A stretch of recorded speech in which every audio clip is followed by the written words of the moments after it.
warahmatullahi wabarakatuh. Selamat pagi Pak Anto, Bu Ella. Selamat pagi Bu. Apa kabarnya hari ini? Alhamdulillah sehat. Lah ya. Hari ini kita akan bincang-bincang nih sedikit tentang penerapan kurikulum merdeka di sekolah kita di SD Negeri 107.424 Sukaberas. Nah, Pak Anto, Bu Ella mungkin ada yang akan disampaikan. Silakan. Terkait apa yang telah Ibu sampaikan tadi tentang kurikulum mereka yang ada di sekolah kita, tentunya saya ingin memperdalam tentang pengetahuan saya tentang pengimplementasian kurikulum mereka yang ada di sekolah kita, Bu, khususnya di SD 107.424 Sukaberas ini. Kalau Bu Ella gimana? Kurang lebih sama Bu, kurang memahami tentang pengimplementasian kurikulum merdeka dan pembelajaran di kelas. Jadi hari ini kita berbincang-bincang dengan tujuan bagaimana sih nantinya Bapak dan Ibu dapat meningkatkan pemahamannya terkait penerapan kurikulum merdeka di sekolah kita, gitu ya. Yes.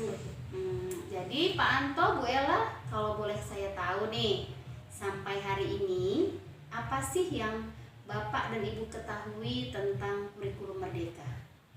Iya, yang dapat saya pahami tentang kurikulum merdeka adalah bahwasanya kurikulum merdeka ini adalah suatu proses pembelajaran yang berpusat kepada peserta didik.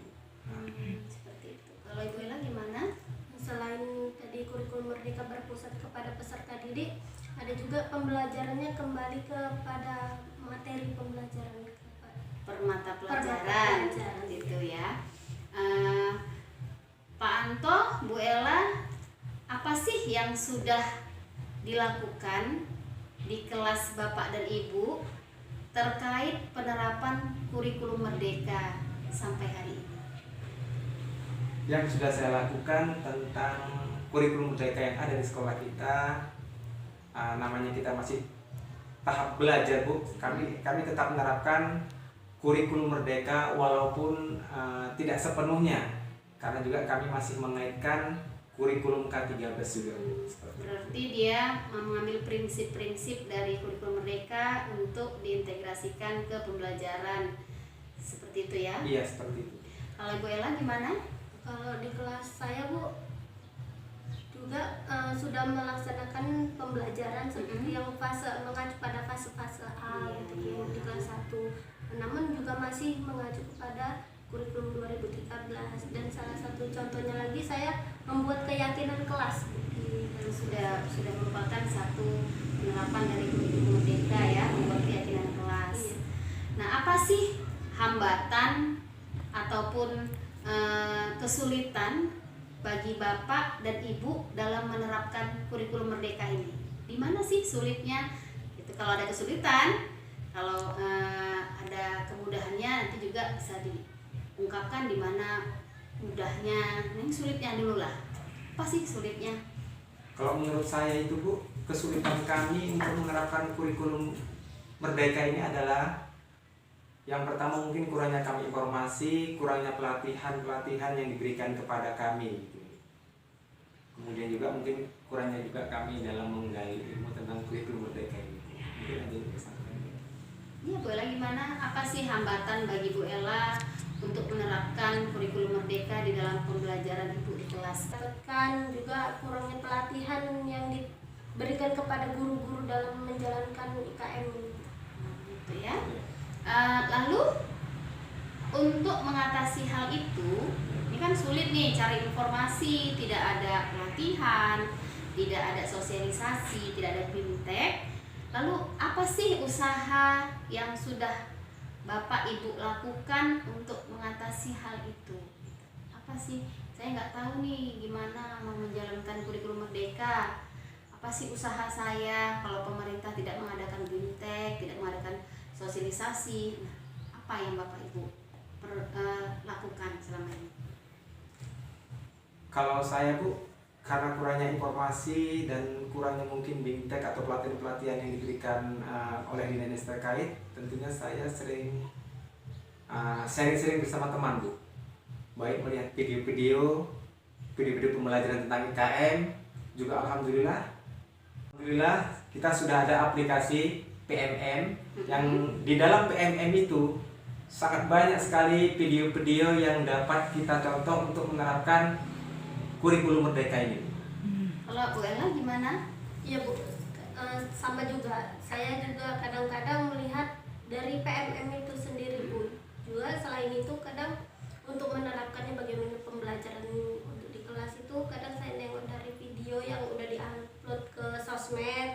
Kadang saya ATM, amati tiru modifikasi. Oke. Dari sekian banyak nih materi di PMM, dari yang sudah Bapak dan Ibu lihat, ada nggak satu yang ingin dilakukan terkait usaha Bapak dan Ibu menerapkan kurikulum merdeka di kelas Bapak dan Ibu? Ada nggak satu yang paling menarik gitu? Dari video-video yang telah saya lihat dari PMM tersebut, saya sangat tertarik dengan melakukan pembelajaran berdiferensiasi. Pembelajaran berdiferensiasi itulah yang sangat menarik untuk saya lakukan di sekolah kita ini nantinya. Kalau Bu Ella gimana? Sama sih Bu, pembelajaran berdiferensiasi. Namun pembelajaran itu kurang saya pahami, jadi mau saya gali lagi seperti itu ya, untuk memenuhi kebutuhan murid ya. Iya, seperti itu. Pembelajaran terdiferensiasi. Iya. Nah, ini kalaupun akan dilaksanakan nih pembelajaran terdiferensiasi ini, kapan akan Bapak dan Ibu laksanakan? Kalau saya mungkin karena kita satu sekolah gitu Bu, maksud saya nanti sama saja waktunya mungkin. Tapi beda fase ya. Ini beda Fase B, Bu Ella fase A. Iya, mungkin di bulan-bulan Mei. Tanggal berapa? Bisa dirincikan di tanggal berapa, bulan berapa, tahun berapa? Di bulan Mei tanggal 2 ya. di bulan Mei tanggal 5 tahun 2023 ini. Berarti kita ulang ya, akan dilaksanakan di bulan Mei tanggal 5 tahun 2023 ini akan Bapak coba untuk membuat pembelajaran terdiferensiasi baik perangkat maupun pembelajarannya. Seperti itu. Ya, seperti itu. Kira-kira nanti saat Bapak dan Ibu akan melaksanakan pembelajaran terdiferensiasi itu, ada nggak yang Bapak Ibu libatkan selain Bapak dan Ibu? Untuk proses pembelajaran berdiferensiasi atau terdiferensiasi ini tentunya kami banyak membutuhkan bantuan, khususnya tentunya mungkin dari wali murid, bisa dari teman-teman, guru, dan bisa juga kami membantuan nanti dari ibu kepala sekolah. Oke, baik. Bu Ella gimana? Yang pastinya karena sama-sama kita satu sekolah, sama dalam pelaksanaannya, ya kita membutuhkan kerja Saling support saling ya. seperti itu. Nah, nanti kita akan sama-sama kita belajar bagaimana menyusun perangkat ajar terdiferensiasi berikut dengan praktek mengajarnya. Kita bisa lihat lagi nanti dari PMM dan kita sama-sama nanti ya. Karena tadi Ibu juga dilibatkan ya. Kalau salah dilibatkan Ya, pasti Bu, pasti. Baik Pak Anto, Bu Ella, mungkin sampai di situ saja ya, dari sini saja bincang-bincang kita. Ibu tunggu nih aksi nyatanya bagaimana pembelajaran terdiferensiasi itu akan terlaksana di tanggal 2 di tanggal 5 ya, di tanggal 5 Mei 2020.